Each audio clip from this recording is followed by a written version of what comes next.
Assalamualaikum warahmatullahi wabarakatuh. Kami dari kelompok 2 ingin memaparkan hasil presentasi kami mengenai MSDM dan juga membahas studi kasus PT Indonesia Asahan Aluminium dengan mata kuliah Pengantar Manajemen Industri dan dosen Bapak Muhammad Nur Hasan Hasidik, STMMT. Sebelum masuk presentasi, perkenalkan kami dari kelompok 2 dengan anggota yaitu Perkenalkan, nama saya Najwa Salsabila. dan saya Resto Ahlil Al-Kolbi. Saya lapor Firgawan Sasriono. Saya Ahmad Raya Taqiyuddin. Saya Fuji Syahendra. Saya Muhammad Firianto Aska. Lalu daftar isi yang dibahas dalam PPT ini, yang pertama adalah latar belakang MSDM, yang kedua ada kajian teori, studi kasus MSDM, kesimpulan, dan juga daftar pustaka yang kami gunakan. Yang pertama latar belakang MSDM. Baik, perkembangan dunia usaha dan industri yang semakin pesat ditandai dengan globalisasi, kemajuan teknologi, serta meningkatnya persaingan antar organisasi. Menuntut setiap organisasi untuk mampu beradaptasi secara cepat dan berkelanjutan. Dalam kondisi tersebut, sumber daya manusia menjadi faktor kunci yang menentukan keberhasilan atau kegagalan suatu organisasi. Tidak hanya sebagai pelaksana kegiatan operasional, SDM juga berperan sebagai perencana operasional. SDM juga berperan sebagai perencana, pengambil keputusan, serta penggerak utama dalam pencapaian tujuan organisasi. Manajemen sumber daya manusia merupakan suatu pendekatan strategis dalam mengelola tenaga kerja agar dapat bekerja secara efektif dan efisien sesuai dengan visi, misi, dan tujuan organisasi. MSDM tidak hanya berfokus pada aspek administratif seperti penggajian dan absensi, tetapi juga mencakup perencanaan tenaga kerja, rekrutmen dan seleksi, pelatihan dan pengembangan, penilaian kinerja, kompensasi, keselamatan dan kesehatan kerja, serta pengelolaan hubungan kerja. Dengan penerapan MSDM yang baik, organisasi dapat meningkatkan produktivitas kualitas kerja serta kepuasan dan loyalitas karyawan. Di era modern saat ini, tantangan dalam pengelolaan sumber daya manusia semakin kompleks. Perubahan teknologi seperti digitalisasi dan otomatisasi menuntut karyawan untuk memiliki kompetensi yang terus berkembang. Selain itu, dinamika generasi kerja, tuntutan keseimbangan kehidupan kerja atau work-life balance, serta meningkatnya kesadaran akan hak dan kesejahteraan tenaga kerja menjadikan MSDM sebagai fungsi strategis yang tidak dapat diabaikan. Organisasi yang gagal mengelola SDM dengan baik berisiko mengalami penurunan kinerja, tingginya tingkat turnover karyawan, konflik kerja hingga menurunnya daya saing. Dalam konteks pembangunan nasional dan dunia kerja di Indonesia, MSDM juga memiliki peran penting dalam meningkatkan kualitas tenaga kerja agar mampu bersaing di tingkat global. Pengelolaan SDM yang profesional dan berkelanjutan akan menghasilkan tenaga kerja yang kompeten, berintegritas, dan berdaya saing yang tinggi.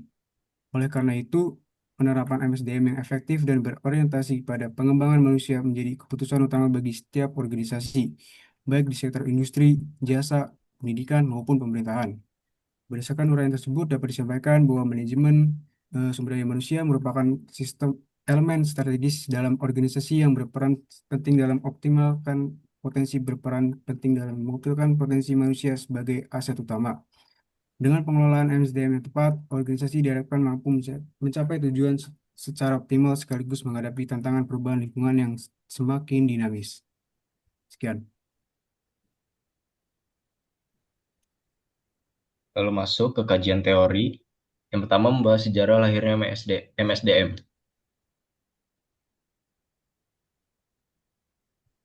MSDM telah ada sejak manusia bekerja dalam organisasi.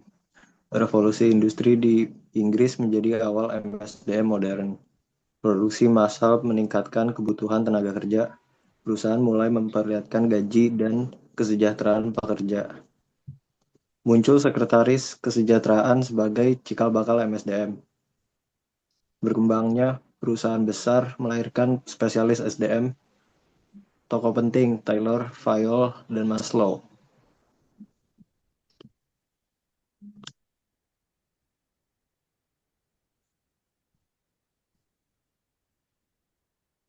Oke, selanjutnya ada pengertian dari MSDM secara meluas, yaitu MSDM sendiri merupakan manajemen sumber daya manusia dalam manajemen yang bertanggung jawab untuk merencanakan, mengorganisasi, kemudian mengarahkan dan mengendalikan kegiatan terkait sumber daya manusia di suatu organisasi atau perusahaan. Ini mencakup segala hal yang terkait dengan karyawan, mulai dari perekrutan, pengembangan, serta evaluasi kinerja, hingga manajemen kompensasi dan manfaat. Nah, di sini terdapat 3 tokoh dari pandangan berbeda, apa itu manajemen SDM. Yang pertama ada Handoko Tehani, dalam bukunya yaitu Manajemen Personalia dan Sumber Daya Manusia, menjelaskan bahwa manajemen sumber daya manusia adalah penarikan, seleksi, pengembangan, pemeliharaan, dan penggunaan sumber daya manusia untuk mencapai baik tujuan individu maupun organisasi atau perusahaan. Kemudian yang kedua itu ada Bintoro dan Daryanto, dalam bukunya yaitu Manajemen Penilaian Kinerja Karyawan, menyebut bahwa manajemen sumber daya manusia adalah suatu ilmu atau cara bagaimana mengatur hubungan dan peranan sumber daya atau tenaga kerja yang dimiliki oleh individu secara efisien dan efektif, serta dapat digunakan secara maksimal sehingga tercapai tujuan bersama perusahaan, karyawan, dan masyarakat menjadi maksimal. Kemudian yang terakhir itu ada Edi Sustrisno dalam bukunya yaitu Manajemen Sumber Daya Manusia menyebutkan bahwa manajemen sumber daya manusia sebagai kegiatan perencanaan, pengadaan, pengembangan, pemeliharaan, serta penggunaan SDM untuk mencapai tujuan baik secara individu maupun organisasi atau perusahaan.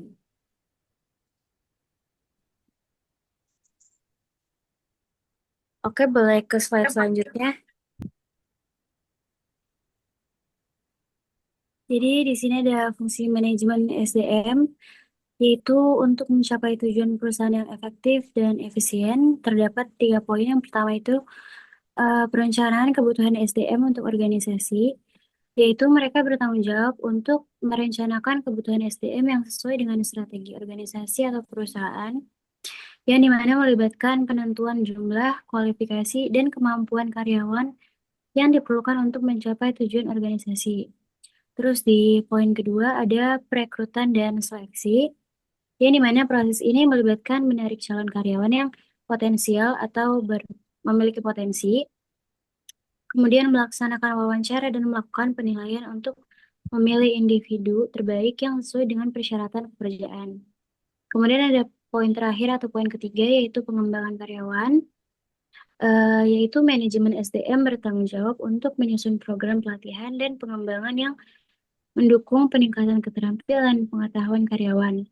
Mereka juga terlibat dalam menyediakan kesempatan karir dan pengembangan jenjang karir yang jelas bagi karyawan. Oke. Berikutnya ada tujuan MSDM yang dikutip dari buku Manajemen Sumber Daya Manusia. Di sana dijelaskan beberapa tujuan MSDM menurut Kaswe. Yang pertama ada memberi pertimbangan manajemen dalam pembuatan kebijakan SDM. Setelah kebijakan SDM, pada tujuan ini, MSDM berperan membantu manajemen dalam menyusun kebijakan sumber daya manusia. Kebijakan tersebut bertujuan menciptakan karyawan yang bermotivasi tinggi, memiliki kinerja yang baik, siap menghadapi perubahan, serta mematuhi aturan hukum ketenaga kerjaan yang berlaku. Kemudian, mengimplementasikan dan menjaga kebijakan serta prosedur SDM. Setelah kebijakan SDM ditetapkan, MSDM bertugas memastikan kebijakan tersebut benar-benar dilaksanakan dan dipatuhi. Dengan penerapan yang konsisten, kebijakan dan prosedur SDM dapat membantu organisasi mencapai tujuan yang telah ditetapkan. Berikutnya ada mendukung pengembangan arah dan strategi organisasi terkait SDM. MSDM tidak hanya bersifat administratif, tetapi juga strategis. Artinya, MSDM ikut berperan dalam menentukan arah dan strategi organisasi, terutama yang berkaitan dengan kebutuhan, kualitas, dan pengembangan sumber daya manusia. Lalu ada memberi dukungan kepada manajer lini dan mencapai tujuan kerja. MSDM membantu para manajer lini dalam mengelola karyawan, baik dalam hal penempatan, pembinaan, maupun penyelesaian masalah kerja. Dengan dukungan ini, manajer lini dapat lebih fokus mencapai target dan tujuan unit kerjanya. Lalu, ada menangani krisis dan masalah hubungan antar pekerja. Dalam organisasi, sering terjadi konflik atau masalah hubungan kerja. MSDM berperan dalam menangani krisis dan situasi sulit tersebut agar tidak mengganggu stabilitas kerja dan tidak menghambat pencapaian tujuan organisasi. Lalu ada menyediakan media komunikasi antara pekerja dan manajemen. MSDM berfungsi sebagai penghubung antara pekerja dan manajemen. Melalui komunikasi yang baik, aspirasi, keluhan, dan kebutuhan karyawan dapat disampaikan, sehingga tercipta hubungan kerja yang harmonis. Lalu terakhir, memelihara standar dan nilai organisasi dalam manajemen SDM. Tujuan akhir MSDM ini adalah menjaga standar, etika, dan nilai organisasi. Dengan demikian, pengelolaan SDM dilakukan secara konsisten sesuai budaya dan prinsip organisasi. Berikutnya, kebijakan dan kegiatan MSDM. Berikut ini adalah beberapa poin tentang kebijakan dan kegiatan pada manajemen SDM. Yang pertama, kita bahas mengenai kebijakan MSDM dulu. Kebijakan MSDM ini adalah kerangka dasar yang menentukan bagaimana SDM dikelola agar mendukung tujuan organisasi dan meningkatkan komitmen karyawan. Dalam buku, ada 4 poin utama kebijakan MSDM, yaitu ada employee influence, yaitu pengaruh karyawan, dan human resource flow, aliran sumber daya manusia, dan reward system, sistem penghargaan, dan work system, yaitu sistem kerja. Employee influence ini berkaitan dengan tingkat keterlibatan karyawan dalam organisasi, khususnya dalam pengambilan keputusan yang memengaruhi pekerjaan mereka. Dalam kebijakan ini, organisasi tidak memperlakukan karyawan hanya sebagai pelaksana perintah, tetapi sebagai mitra kerja. Karyawan diberi kesempatan untuk menyampaikan pendapat, ide, dan keluhan melalui forum, diskusi, atau mekanisme komunikasi tertentu. Berikutnya ada human resource flow. Ini adalah aliran SDM sejak masuk hingga keluar dari organisasi. Kebijakan ini mencakup perencanaan tenaga kerja, rekrutmen, seleksi, promosi, mutasi, hingga pemutusan hubungan kerja. Tujuan utama kebijakan ini adalah untuk memastikan organisasi memiliki jumlah karyawan yang cukup, memiliki kualitas SDM yang sesuai, dan menempatkan orang yang tepat pada posisi yang tepat. Berikutnya ada reward system. Reward system ini berkaitan dengan cara organisasi memberikan penghargaan kepada karyawannya atas kontribusi dan kinerja yang mereka berikan.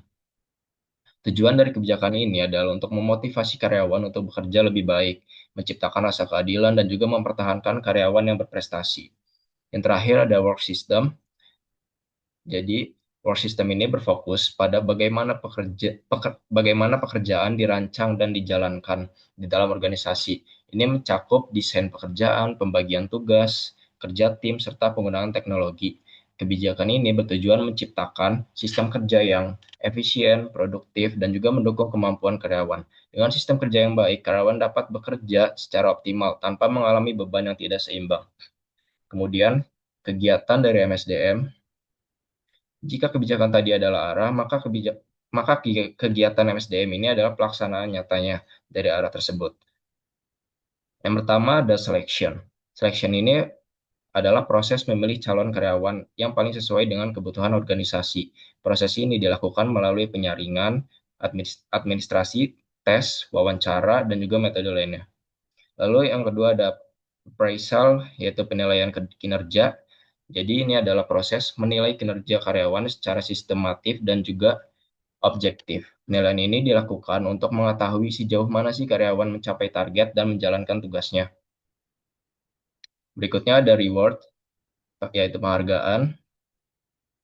Sebagai kegiatan MSDM, yaitu memberi imbalan secara nyata kepada karyawan yang berdasarkan hasil appraisal dan kontribusi kerja.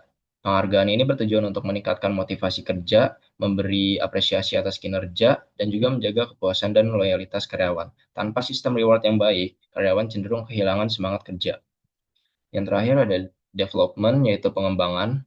Jadi development ini adalah kegiatan pengembangan kemampuan dan kompetensi karyawan melalui pelatihan, pendidikan, dan pembinaan yang bertujuan untuk meningkatkan kualitas SDM-nya, menyiapkan karyawan menghadapi perubahan, mendukung karir karyawan, dan kebutuhan organisasi. Pengembangan SDM ini memastikan organisasi memiliki tenaga kerja yang siap menghadapi tantangan masa depan. Next.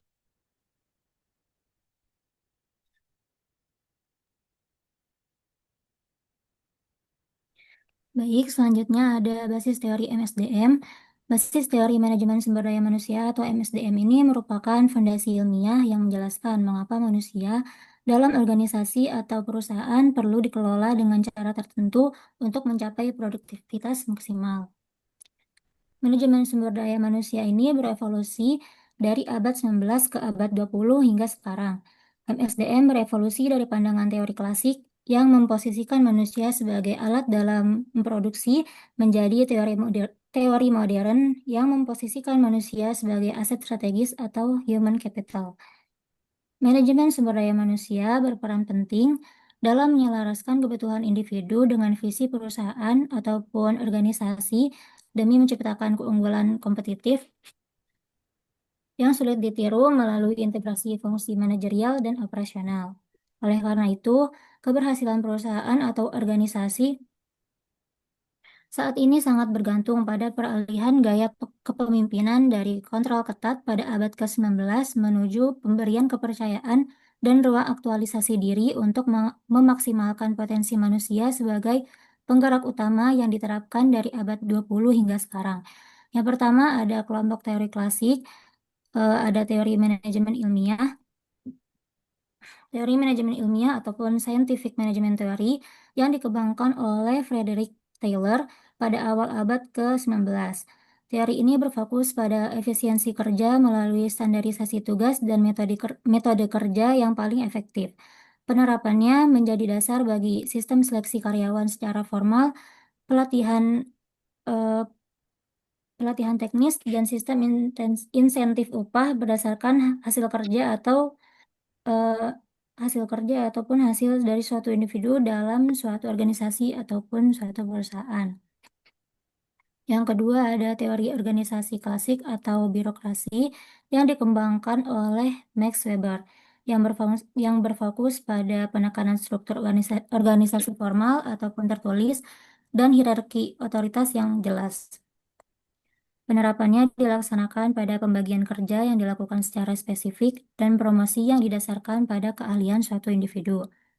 Lalu yang ketiga atau yang terakhir dari teori klasik ini ada teori hubungan manusia yang dikembangkan oleh Elton Mayo.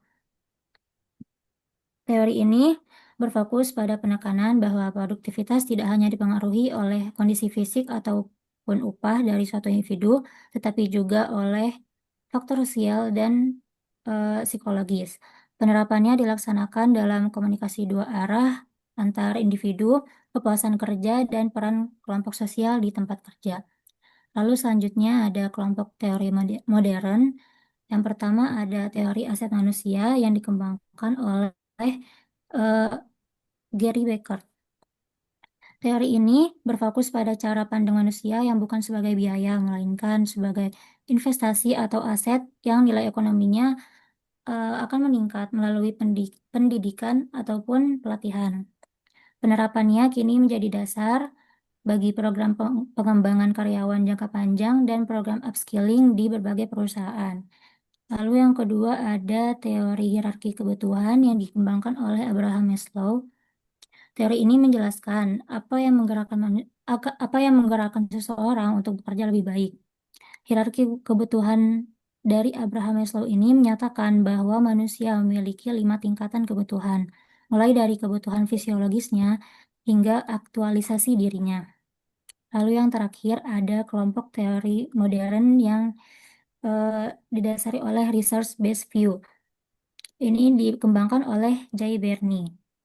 Teori ini berfokus pada perusahaan atau organisasi yang dapat memiliki keunggulan kompetitif yang berkelanjutan jika memiliki sumber daya manusia yang bernilai atau valuable, terus yang langka atau rare dan sulit ditiru. Ini imitable.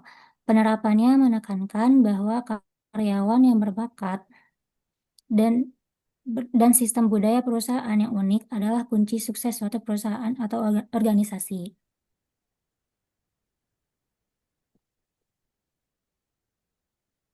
Berikutnya masuk ke studi kasus MSDM di PT Indonesia Asahan Aluminium. Balik dulu. Baik, selanjutnya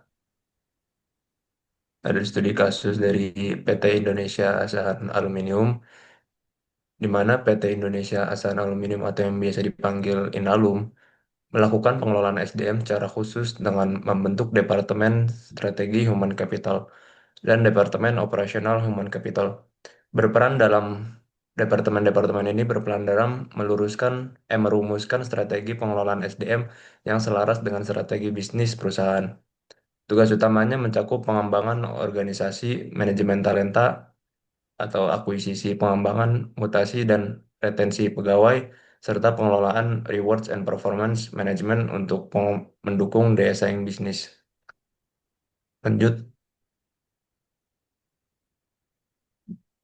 program strategis human capital Inalum untuk memperkuat dan meningkatkan kinerja perusahaan human capital telah menyusun tema program pengelolaan SDM sebagai berikut.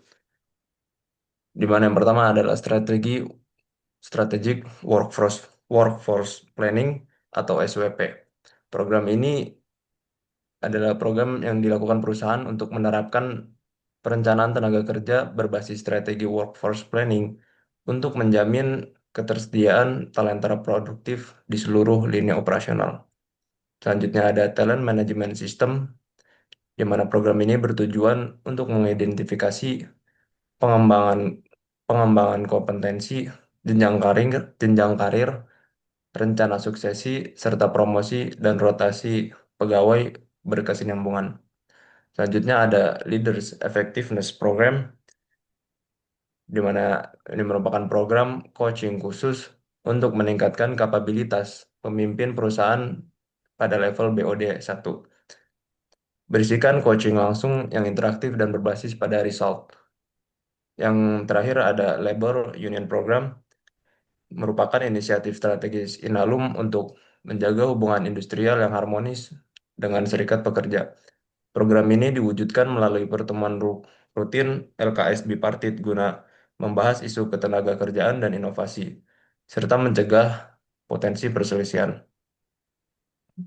Program-program selanjutnya adalah program perencanaan pegawai, di mana perencanaan pegawai atau manpower planning menjadi langkah awal dalam manajemen SDM di Inalum.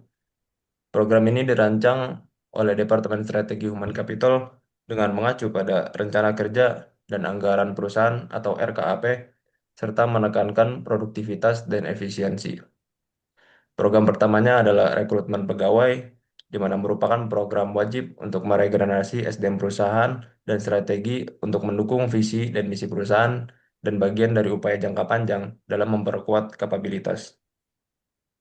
Yang kedua adalah manajemen pengembangan karir.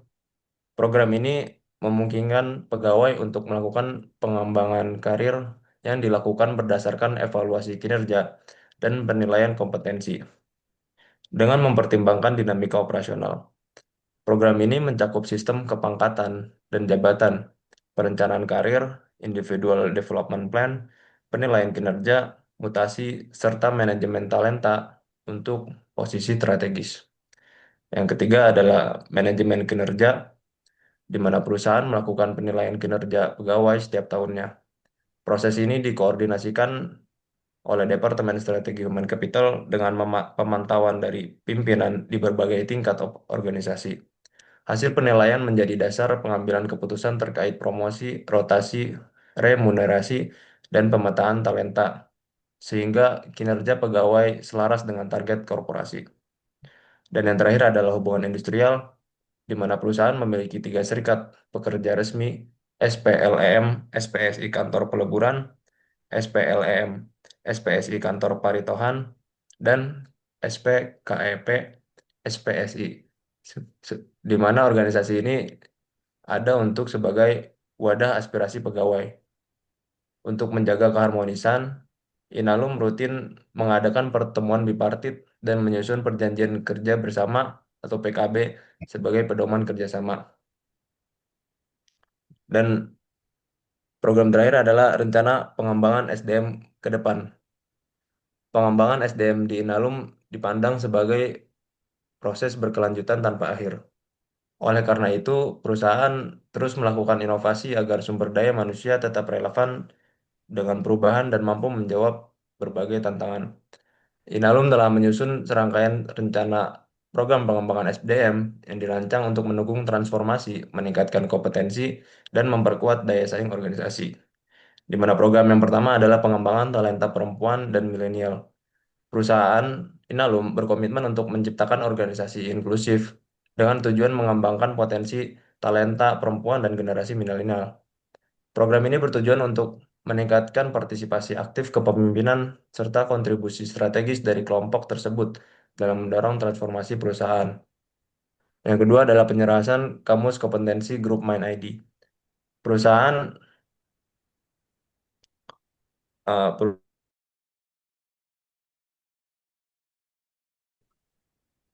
Baik, apa kita lanjut presentasi kali ini yang sempat terkendala tadi. Silakan untuk Holil melanjutkan presentasinya.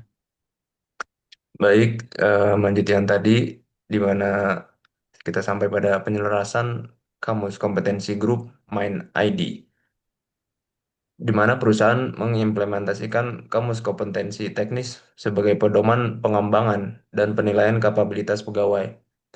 Program ini dilakukan dengan mengacu pada kerangka kompetensi grup Mind ID untuk memastikan keselarasan, memperkuat sinergi antar pegawai, juga mendukung pengelolaan talenta berbasis keahlian dan kebutuhan bisnis. Selanjutnya adalah well-being and respectful workplace policy. Untuk menciptakan lingkungan kerja sehat, aman, dan inklusif, perusahaan menyelenggarakan berbagai inisiatif yang mendukung kesejahteraan pegawai. Program ini mencakup kebijakan, pelatihan, dan kegiatan yang memperkuat kesehatan mental, fisik, serta hubungan kerja yang harmonis. Dan yang terakhir adalah optimalisasi pengelolaan tenaga alih daya, di mana perusahaan melaksanakan program optimalisasi tenaga kerja pihak ketiga untuk mendukung efektivitas, kepatuhan, dan efisiensi biaya. Program ini mencakup penataan kebutuhan tenaga kerja, perbaikan proses perencanaan dan pengawasan, serta penerapan standar kerja yang sesuai dengan ketentuan hukum dan prinsip tata kelola perusahaan yang baik. Baik, itu saja.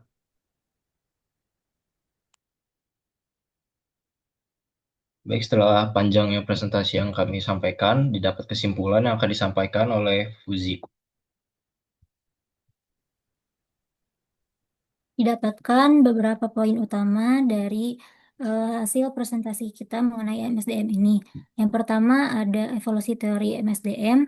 MSDM bertransformasi dari pandangan klasik menuju pandangan modern, yang artinya